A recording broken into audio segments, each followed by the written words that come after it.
Welcome back, Lead Slinger. So today we're gonna make some people big mad and butt hurt because we're gonna be talking about what I think are the 5 best pistols right out of the box, and some people are gonna get angry. So roll up your sleeves, pull your panties up into a bunch, and let's start to talk about what I think are the 5 best pistols out of the box that you can actually afford, because we're not gonna be talking about $2,500, $3,000, $5,000 custom 2011s or anything like that, or say something as beautiful as this thing that I recently got, which is the Wilson SFX9. And I tell you right now, has to hands down be one of the nicest pistols I've ever shot. We're gonna talk about the stuff that we can all afford without having to hide money in a different savings account from our significant other to make the purchase. And we'll kick this right off with what I call big nasty. This is the P10F. Look at the size of this thing. It's an absolute monster out on the range. So if you don't know what the P10F is, it is a polymer striker fired pistol. You will get 2 magazines that have a 19+1 capacity. You got front serrations, rear serrations, night sights on this with a bold front, optics ready platform, lots of good stuff going on here. Interchangeable back straps, good grip texture, just a lot going on with this thing. And you've got multiple slots up here for accessories on the front. So overall, making this a real contender as far as the options go out of the market. So what we're gonna do here is we're gonna talk about the 5 kind of what I think are the best things about each pistol. And then since nothing gets a pass here, we're gonna talk about one thing that could maybe be cleaned up a little bit or just made a little bit better. One of the best things about the P10F is it's just big and nasty. And because of that size, it's fun to shoot. It's very controllable. It's a ton of fun out on the range. And I just dig it. The size is really a +1 when it comes to running this thing out on the range. Next, we will get into the trigger. So even though I have an aftermarket trigger in this one, the CZ-P10C series has probably one of the best triggers in the striker fired market right out of the box. The trigger shoe is mostly a flat face design, and it is just solid right out of the box. So I change triggers in just about everything to test all the different products out there, because there's a lot of stuff in the aftermarket for the CZ-P10 series out there.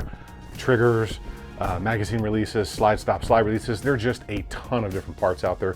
So that's kind of a nice little thing you can do if you want that ultimate in performance.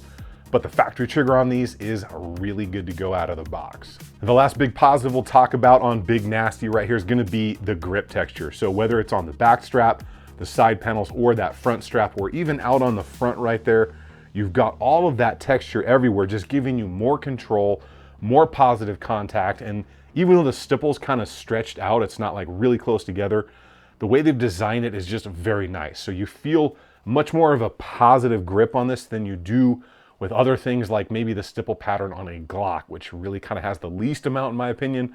So that is the last big positive with the CZ-P10F. Now, the one negative thing I would say here, it's kind of almost a positive too, but not really, because you lose them. So the sights right here, right? You got those beautiful bold front sights right there. If you can see that, I'll do it up close for you guys so you can see it. They're metal, they're awesome, darked out rear, bold front. That's my favorite combo these days. But they're not suppressor height or optic height. So as soon as you throw your optic on there, you lose them. So they're great sights, but it's a big negative for the fact that you pay extra for these, I guarantee it, and then you lose them the minute you put an optic on it when it's an optic ready pistol. So CZ, I don't know what you're thinking. You screwed me on the sights. I got charged extra money for them, and then I lose them when I put an optic on. Next up on the list is going to be the FN509 series. So not necessarily the tactical model, but they have other versions that aren't quite as expensive, because we're going to talk about the price on the tactical model here in just a second. But if you don't know what this one is, it's another piece of tactical Tupperware. It is a polymer striker fired 9mm. You got all the good stuff on here. Multiple slot accessory rail, front serrations, rear serrations, suppressor height, night sights on there, full ambi controls.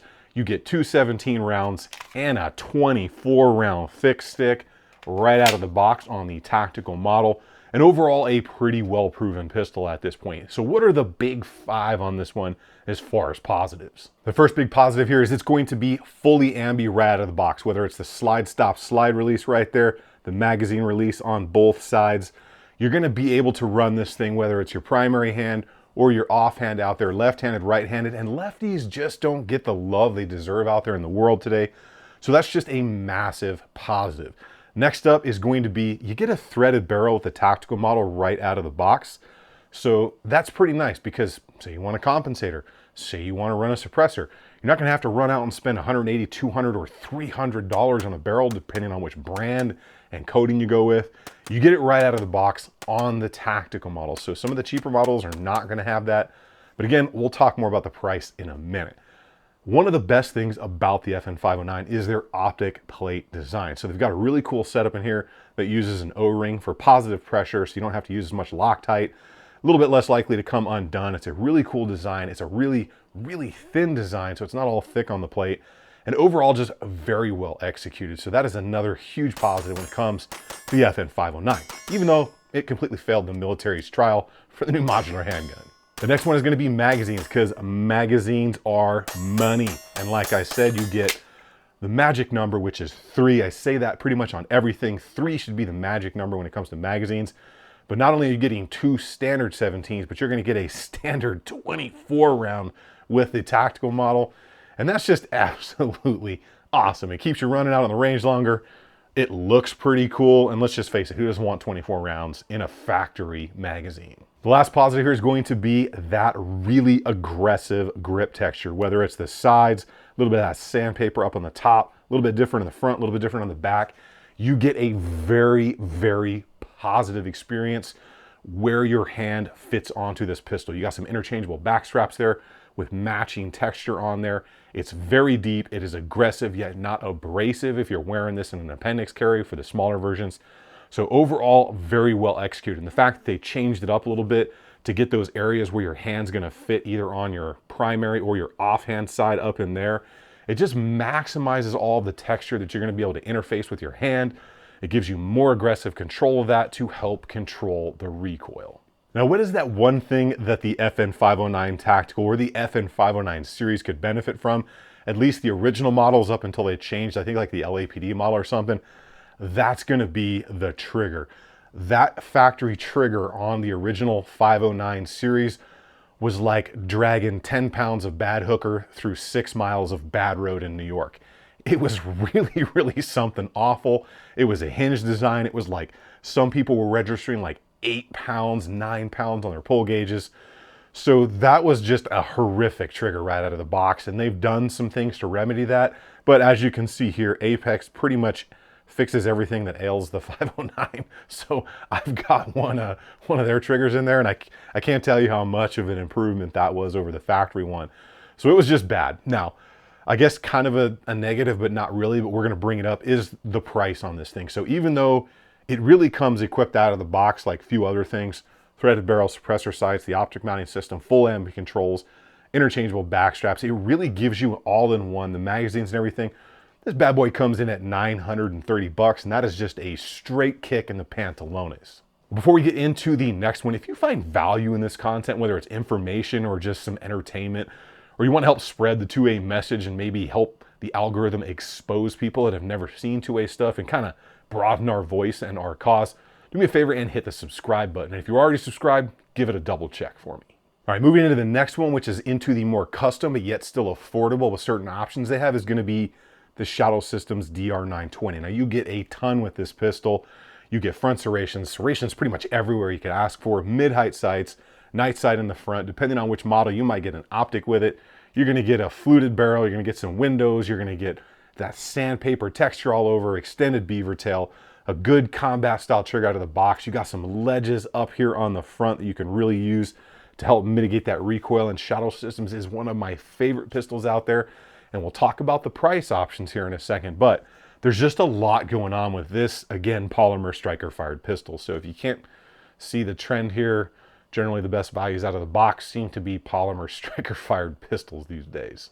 And number one for the best parts of the Shadow System is gonna be this right here. That double undercut helps you get a super high grip on that thing, and that's gonna help you control recoil impulse. So the higher you can get your hand up here, the more in line with that bore right here you can get, and the more meat you can grab onto up in there, the better you're gonna be at managing the recoil. And next up is definitely going to be those sights right there. So they're not suppressor height sights, they're not the stupid tall ones, blacked out rear, and you've got like yellow kind of high vis right there, but they're the perfect height that you can put your optic on there and just get enough of that sight over it to use them really well if your optic should ever go down, or just have that secondary backup in case you have that like fear of missing out on iron sights or something. These ones are made by Ameriglow. They are some of the best ones out there. So it's just been a well executed set of sights overall.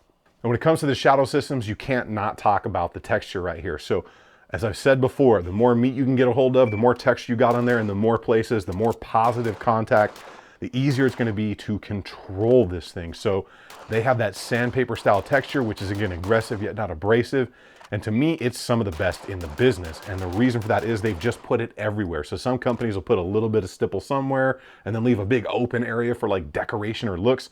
Well, that doesn't do you or me any good on the range controlling that thing. I want texture everywhere around that thing because it's only going to help me work that thing like a boss out on the range. And going along with that texture are your recoil ledges out front right here. So that big ledge that you can get your thumb on like that, again, is going to help you keep the muzzle of that pistol down and help you get back on your sight picture just a little bit faster. And more companies have been integrating either texture up in the front or these recoil reduction ledges or accelerator cuts, or there's so many different names for them. But anytime you can get a little bit more of a ledge out there, you're gonna be able to control that pistol just a little bit more. And the last thing with the shadow systems, it's gonna be the overall performance. These things are just absolute monsters on the range. I can run them extremely fast, extremely accurate, and they have just proven to me to be some of my go-to pistols. I know there is a break-in period of a couple hundred rounds, and some people don't like that. But once you break this in, and honestly, I break it in with dry practice at home. I just dry fire it several hundred times. And then when I get out to the range, it's lubed, it's oiled, it's clean, and all the parts are kind of finished off, and it's smoother, and the trigger's a little bit lighter, and it just runs like a banshee. So the performance on these things, it's like a 5, it's like a 10, it's a 20, whatever your numbering system is, it just does it. Now, the one thing I will say that Shadow could clean up a tiny bit is the factory trigger right there. So it is a flat face trigger. It is nice. It has less take up than a standard Glock trigger because this is a Glock clone style pistol. The trigger shoe safety goes almost perfectly flush, but they wanted a real positive engagement, so it's just above flush. But I still think they could give a little bit more and bring the weight down. Now, it does get better about 500-ish rounds, but I would like to see this trigger come right out of the box at about 4.5 pounds rather than 4.5 to 5.5 pounds, which is what a lot of them measure at. Let's go ahead and address the cost here because this is the War Poet model. It comes with the mag well, it comes with the optic, comes with the threaded barrel, it's got flutes on it, it's got all the options on it. So not everybody's gonna want that. So this pistol as it sits is like $1,200 because it comes with the optic on it, or you can find them on sale for like $11.50 sometimes. But they have what is called the Foundation series, and that's kind of not like the poor man's version, but it's like for someone who doesn't want all the intricate slide cuts or maybe doesn't need the threaded barrel, that wants to pick their own optic and doesn't have the magwell on it, but you can buy the magwell for like 20 bucks. So if you want to upgrade, you can do that later. But those are coming in starting right at like 600 or like 650 bucks. So they're right in with the same price as the Gen 5 Glock MOS, but you're still gonna get the texture, the trigger, the accelerator ledges or the recoil reduction ledges. You're gonna get the taller sights that will be usable with an optic, and you're gonna get the performance and angles and the ergonomics of the shadow systems.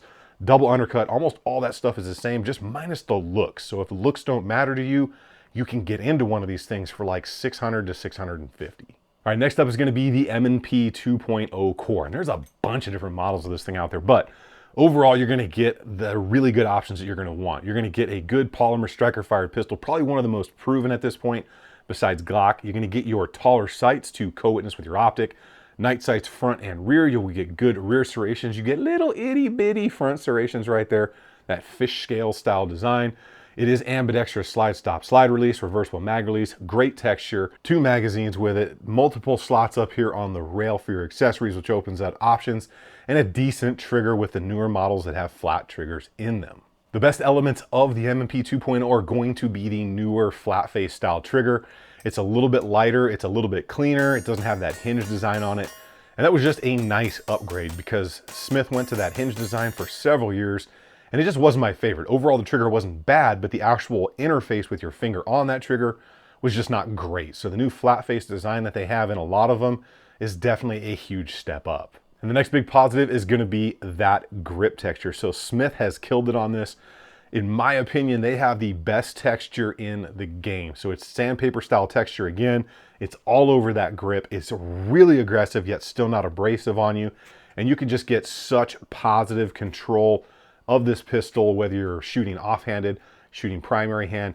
It's just solid. They did an amazing job there. And again, the best part is it's everywhere. It's even on the mag release right there. So well done with the grip texture. And that just makes a huge difference. This is why I've harped on it like 3 times already. Now, ergonomics is probably something you've heard when it comes to a bunch of different things in life, but the ergonomics of the M&P is just great. The grip angle of it, the way that they have designed the grip, you've got some interchangeable back straps for some customization here. Overall, they just did a great job on this. It's extremely natural. You're not wrenching your wrist forward like you have to do with things that have a more aggressive grip angle on here. Much more 1911-esque grip angle, which works for most people out there, in my opinion. It works definitely for me the best.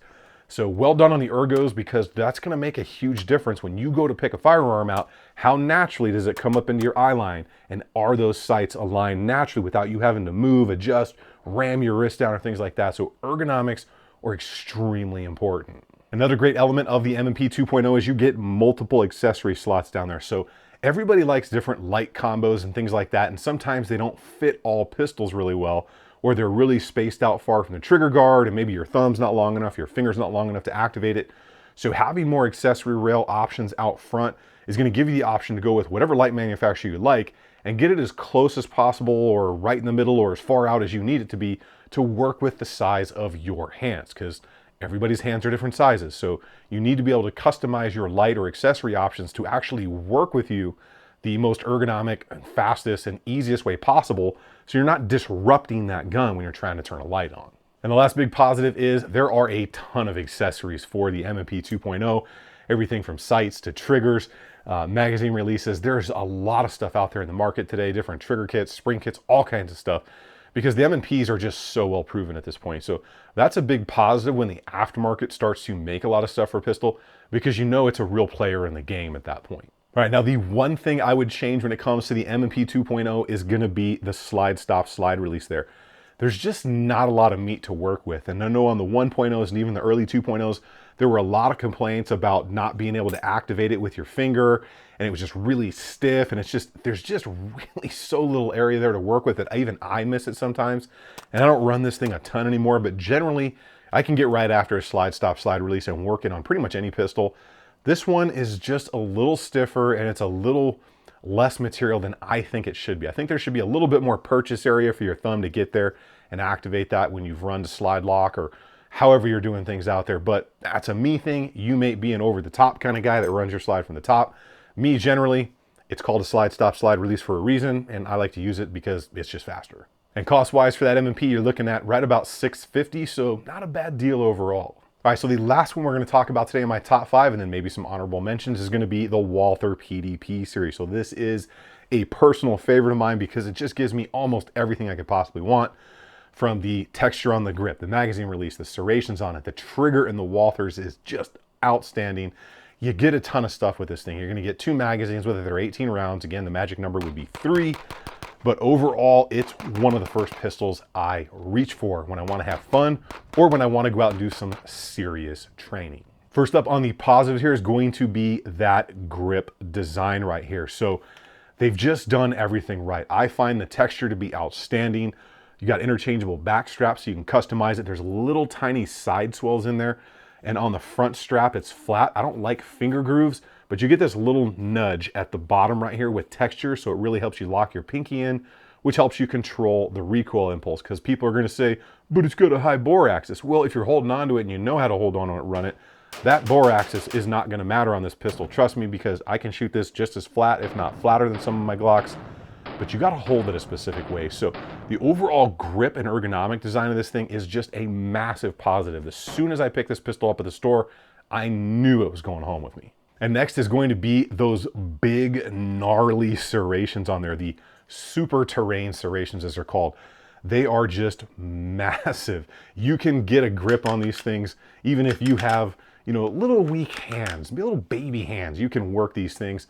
They look cool in my opinion. They're a little bit knobby for some people, but I like them. They work, and overall, I think most people, once they use these things, especially if you're doing really good training, or you're out there and you're wet and you're sweating, you really got to get a hold of this thing, serrations like that are going to get the job done.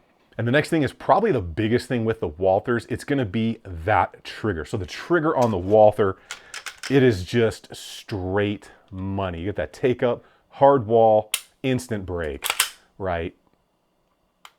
It's just hands down, I think the Walther out of the box, besides custom pistols out there, probably has the best striker fired pistol trigger from the factory. Now their dynamic performance trigger is even the next level, but for a striker setup, Walther has just done it, and they've done it on a few pistols now, and Walther's got a really good name when it comes to the triggers in the striker fired market, so much so that Canik pretty much stole their trigger design. And next up is something I never thought would be a huge positive on a pistol because it's just like there and you need to have it, but that's going to be the magazine release. So I don't know if it's the size or the texture or just the way it's designed in there, but when I come off this pistol, I don't really have to break my grip, like just a tiny bit, like right there. It's just almost non-movable. And that's just great because if you can come on, you run that thing, you change that mag, the less movement you have in your hand, the faster you're going to get rounds back on target, and you're just going to be faster overall. So I don't know why, it just seems to work for me. Maybe it's the size of my hand combined with the ergonomics of that grip, but not having to break my grip a huge amount like I have to do on other pistols is a massive positive for me. And the last big thing on the Walther for me is going to be that little lip right down here. So that little protrusion that your pinky sits on at the bottom of the grip right there.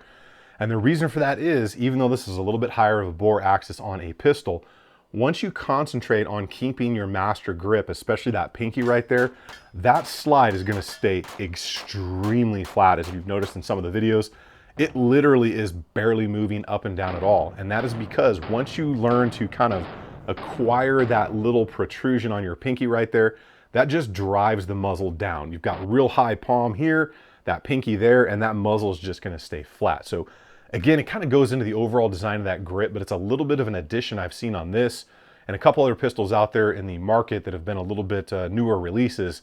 And it really does make a difference once you get your pinky involved a little bit. All right, the last thing on the PDP here, even though I love this thing, it's the sights. Okay, they're adjustable sights, but they're plastic still, and you can't use them with the optics. So I know a lot of people want to choose their own sights on here, but you're going to come in at about $650 with 2 mags on this thing. I would either like to see sights that are usable with an optic, or just give me good metal suppressor height sights, or sights that are going to be tall enough to clear your standard optic. And that's an area that a lot of companies skimp on, but that's really the only gripe I have with the PDP right now. All right, well, that's it for the top 5, but we do have an honorable mention here, and that's going to be the Beretta APX A1. So it's fresh to me. That's why it's not in the top 5. I've only had it a few months. I've got just over 1,000 rounds through it now, and I have to say, it's absolutely surprising. So when I saw this thing, I was like, I don't know if I'm gonna like that. I finally took the chance, I got one in, and I have to say, from the first pull of the trigger, hands down, Beretta has something going on. I know some of my friends have been huge fans of the APX series pistols, and I think what got them on the original launch was that kind of weird design. I think that turned some people off, so it's much better looking now, and I get what my friends were talking about, because now, every time I go to the range with it, I find myself having more and more fun, and it is just absolutely dead nuts accurate, and you get great options on this pistol. You get the front serrations, rear serrations. It is optics ready. It does not give you the taller sights from the factory, but they are night sights, which you get good texture. You get a double undercut trigger guard right there, which is going to help you. So overall, it's solid. Your slide stop, slide release is ambidextrous. Your magazine release is swappable. The trigger is good. It's not the best. So overall, the APX A1, I think, will be coming up each time I take it to the range. So maybe it'll be in a top 5 video someday as more and more stuff comes out, but it is very close to the ones that I've talked about already. Well, I know somebody out there in the audience has turned into a chimpanzee and started throwing feces at the wall because no Glock, right?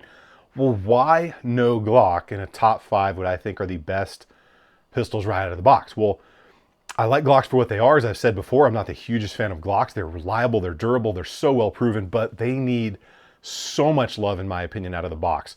So everything from the texture on them, they need a stipple job, they need a double undercut, they need a trigger. They generally are going to need some sights in them. The best thing, you get 3 mags with them and you know the thing is going to go bang. So by no means am I saying they are not a very, very solid pistol, but I think a lot of people buy them by default, and then have to kind of work their self into that pistol because the ergonomics of a Glock are not great for most people. They just fall into them by default, or because the dude at the gun store told them just buy a Glock, which is like the last person I would listen to. I've heard really weird things in gun stores before, but that's why the Glock is not here, because at a price point, I think the Gen 5 MOSs are like $650 right now. You got to put a few $100s more in to really make them kind of fit next to a lot of these things here. And some of these things can be had for right at 600, or that APX can be had for like 450, which is an outstanding value for what you're getting for it. So that's why Glock isn't here. Feel free to disagree with me in the comments. Feel free to get big mad, big angry, panties in a bunch. But that's just where it is if you really want to be honest. Well, if you are still here, whether you are big mad or whether you are big happy with my decisions right here, let me know down in the comments below where I went oh so right or oh so wrong with my decisions and what you would have put in your top 5. Get on the range, have some fun. Remember, this video on the SFX9 is coming real soon. And if you stay ready, you ain't got to get ready. I will see you all on the next one.